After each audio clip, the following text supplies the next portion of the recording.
Oi, gente, tudo bem por aí? Marcos capítulo 14 é gigantesco. Que o Senhor te abençoe, te guarde, que você tenha um ótimo momento aqui, que o Senhor te traga respostas para o que você precisa ouvir aqui nesse capítulo imenso. Vamos tentar ler todo hoje. Vou começar. Faltam 2 dias para a festa da Páscoa, a festa dos pães sem fermento. Os chefes dos sacerdotes e os mestres da lei procuravam um jeito para prender Jesus em segredo e matá-lo. Eles diziam: não vamos fazer isso durante a festa, para não haver uma revolta no meio do povo. Jesus estava no povoado de Betânia, sentado à mesa na casa de Simão, o leproso. Então uma mulher chegou com um frasco feito de alabastro, cheio de perfume de nardo puro, perfume caro, muito caro. Ela quebrou o gargalo do perfume do frasco e derramou o perfume sobre a cabeça de Jesus. Alguns que estavam ali ficaram zangados e disseram uns aos outros: que desperdício! Esse perfume poderia ser vendido por mais de 300 moedas de prata e poderiam ser dados aos pobres. Vamos pensar um pouquinho aqui. Essa mulher, e no livro de Marcos não fala, mas no livro de João ele fala que essa mulher é a Maria, a irmã de Lázaro, que Jesus amava. Jesus era muito amigo deles, né? Jesus era amigo demais de Marta, Maria, Marta e Lázaro, né? E ela pegou e fez essa agrado, ela ungiu o corpo de Jesus para a morte, né? Claro que ela não fez isso sabendo, ela fez isso como uma oferta mesmo. Deu o melhor que ela tinha. E alguns deles ali, inclusive Judas, bem provável que seja Judas que levantou essa questão aqui. Que desperdício, podia pegar esse dinheiro e dar para os pobres, com falso moralismo, igual a gente vê por aí, né? E eles criticaram a mulher com dureza. Mas Jesus disse: deixem esta mulher em paz. Por que é que vocês estão aborrecendo ela? Por quê? Ela fez para mim uma coisa muito boa, pois os pobres estarão sempre com vocês e em qualquer ocasião que vocês quiserem poderão ajudá-los. Mas eu não estarei para sempre com vocês.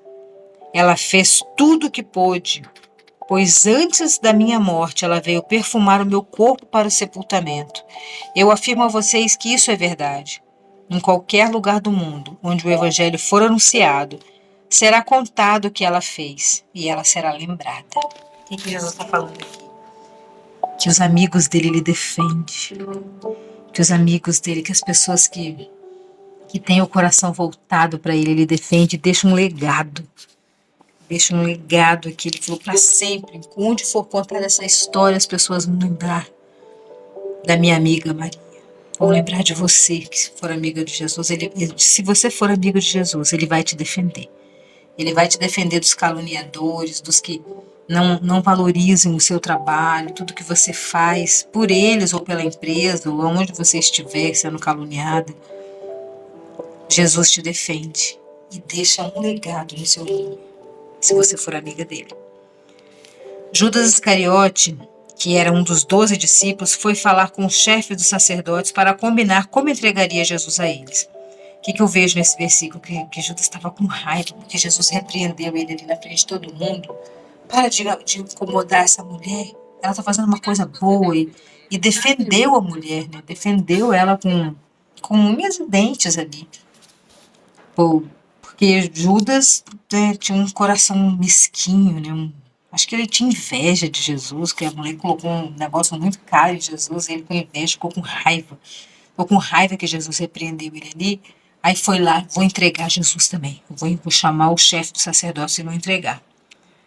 Quando viram o que ele disse, eles ficaram muito contentes e prometeram dinheiro para ele.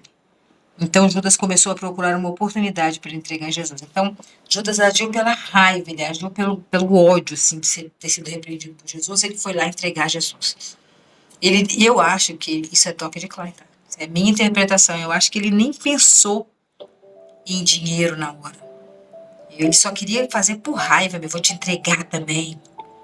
Vou te sacanear. Alguém pode estar fazendo isso com você. Vou te entregar. E chegou lá, eles ofereceram dinheiro, aí sim que o olho dele cresceu e falou, agora que eu vou entregar mesmo. Aí ele começou a procurar uma oportunidade para entregar Jesus. No primeiro dia da festa dos pães sem fermento, em que os judeus matavam cordeirinhos, carneirinhos, para comemorarem a Páscoa, os discípulos perguntaram a Jesus: onde é que o Senhor quer que a gente prepare o jantar da Páscoa para o Senhor? Então Jesus enviou 2 discípulos com a seguinte ordem: vão até a cidade e lá vocês vão encontrar com um homem que está carregando um pote d'água. Vão atrás desse homem e digam ao dono da casa em que ele entrar que o mestre manda perguntar: onde fica a sala em que eu e meus discípulos vamos comer um jantar de Páscoa? Imagina uma situação desse. Jesus era bem doidão, né, menino? E engraçado que os discípulos ouviam ele. Olha que legal. Vai lá naquela cidade, você vai achar um homem com um balde lá nas costas, você segue ele. Onde ele entrar, você fala, pergunta pro dono da casa onde que está preparada a sala para o mestre cear com os discípulos. E o cara, tá, quem é esse homem? De onde que veio? Como assim? Você vê como que é tudo, é puro milagre, gente, é puro milagre. Imagina se colocar nessa situação, alguém chega aqui na minha porta e fala, onde que é a sala que eu vou cear? Aqui você não vai entrar, né? Mas quando é milagre, Jesus faz o impossível. O homem nem questionou. Onde fica a sala? Então ele mostrará a vocês no andar de cima uma sala grande, mobiliada e arrumada para o jantar. Preparem ali tudo para nós. E os 2 discípulos foram até a cidade, encontraram tudo como Jesus tinha dito. Então prepararam um jantar de Páscoa. Quando anoiteceu, Jesus chegou com os 12 discípulos para aquele quadro, né, da Santa Ceia tão famoso. Então estavam à mesa, no meio do jantar, e ele disse: eu afirmo a vocês que isso é verdade. Um de vocês que está comendo comigo vai me trair. E Jesus estava sentindo o cheiro, já ele sabia. E eles ficaram tristes, um por um foi perguntando, né? Começaram a perguntar: o senhor está falando, está achando que sou eu? O senhor está achando que sou eu? Sou eu?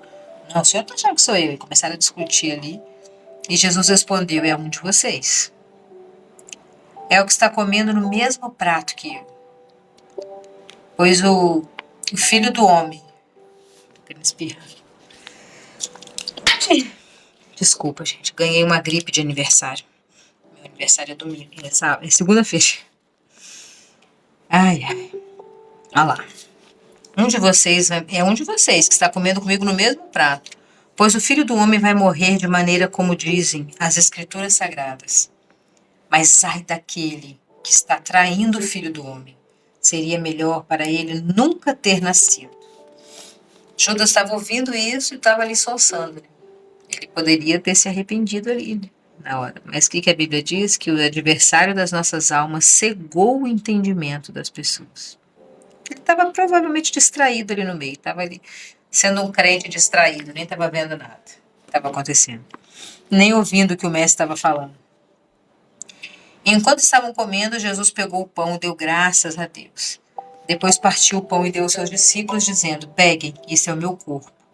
E em seguida pegou o cálice de vinho e agradeceu a Deus. Depois passou o cálice aos discípulos e todos beberam o vinho. Então Jesus disse: esse é o meu sangue, que é derramado em favor de muitos. O sangue que garante a aliança feita por Deus ao seu povo. Eu afirmo a vocês que isso é verdade. Nunca mais beberei desse vinho, até o dia em que eu beber com vocês um vinho novo no reino de Deus. Tá falando que vai morrer, tá falando que não vai mais viver ali, tá falando que muitos serão salvos, mas não todos. Ele não falou todos, né? Meu sangue é para muitos, e não para todos. Né? Mas as pessoas não enxergam, né? Estão distraídas. Então eles cantaram canções de louvor e foram para o Monte das Oliveiras. Legal, né? Eles ceavam e depois cantavam. Imagina Jesus cantando bem alegre, porque Jesus era festeiro. Tanto que o primeiro milagre dele foi no casamento. E Jesus disse aos discípulos: todos vocês vão fugir e me abandonar, pois as escrituras sagradas dizem: matarei o pastor e as ovelhas serão espalhadas. Jesus veio cumprir todas as profecias do Velho Testamento. Ele veio com todas. E ele sabia todas, porque ele é conhecedor, né, de todos. E ele julgou essa aqui. Eu sou o pastor, matarão o pastor e as ovelhas serão espalhadas. Mas depois que eu for ressuscitado, eu irei adiante de vocês para a Galileia. Ele está dando orientações para depois ainda. Então Pedro disse a Jesus: eu nunca o abandonarei, Senhor, mesmo que todos o abandonem. Pedro era colérico, eufórico, empolgado, igual a gente, né? Mas Jesus lhe disse: eu afirmo a você que isso é verdade. Nessa mesma noite, antes que o galo cante 2 vezes, você dirá 3 vezes que não me conhece. Mas Pedro repetia com insistência: eu nunca vou dizer que eu não te conheço, mesmo que eu tenha que morrer com o Senhor. E todos os outros discípulos disseram a mesma coisa, mas Pedro era enfático, Pedro era eufórico. Não, não, acho que Pedro era barulhento, como um bom colérico, né? Barulhento, eufórico. E Jesus só olhando para ele. Né? Jesus e os discípulos foram para um lugar chamado Getsêmani. Jesus lhe disse: sentem-se aqui enquanto eu vou ali orar. Então Jesus foi, levando consigo Pedro, Tiago e João. Aí eles começaram a sentir uma grande tristeza. Aí ele começou a sentir uma grande tristeza e aflição, e ele disse a eles: a tristeza que eu estou sentindo é tão grande, que é capaz de me matar. É a dor da morte, né? A tristeza da morte. Fiquem aqui vigiando. Ele foi um pouco mais adiante, ajoelhou-se, encostou o rosto no chão e pediu a Deus que, se possível, afastasse dele aquela hora de sofrimento. E ele orava assim: Pai, meu Pai, tu podes fazer todas as coisas. Afasta de mim este cálice de sofrimento, porém que não seja feito o que eu quero, mas o que tu queres. Depois voltou e encontrou os 3 discípulos dormindo. Então disse a Pedro: Simão, você está dormindo? Será que não pode vigiar comigo nem 1 hora? Vigiem e orem para que não sejam tentados. É fácil querer resistir à tentação. O difícil mesmo é conseguir resistir. Está falando o que Pedro vai fazer. Fácil falar que não vai fazer, difícil é resistir. Como resiste? Vigiando, orando, estando atento, não deixando que o adversário segue o seu entendimento, pedindo a Deus que abra os seus olhos. Todo o tempo, o dia inteiro. A primeira coisa, acordar, te agradeço, Senhor, abre os meus olhos, não deixe eu ser enganada. Ore sim. E Jesus foi outra vez e orou, dizendo as mesmas palavras. Em seguida, voltou no lugar onde os discípulos estavam e os encontrou dormindo de novo. Eles estavam com muito sono, eles não conseguiam ficar nem com os olhos abertos. E não sabiam o que responder para Jesus. Quando voltou pela 3ª vez, Jesus perguntou: vocês ainda estão dormindo e descansando? Chegou a hora. Acabou para vocês. O Filho do Homem está sendo entregue nas mãos dos maus.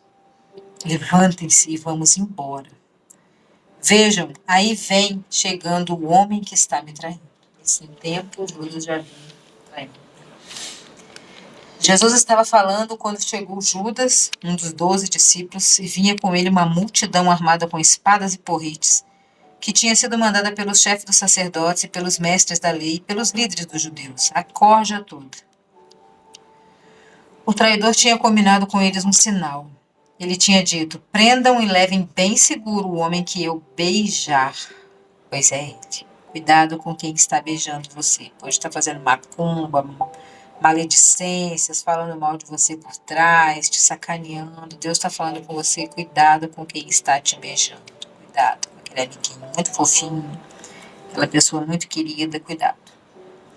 Logo que chegou perto de Jesus, Judas disse: mestre, e o beijou. Então eles pegaram Jesus e o prenderam.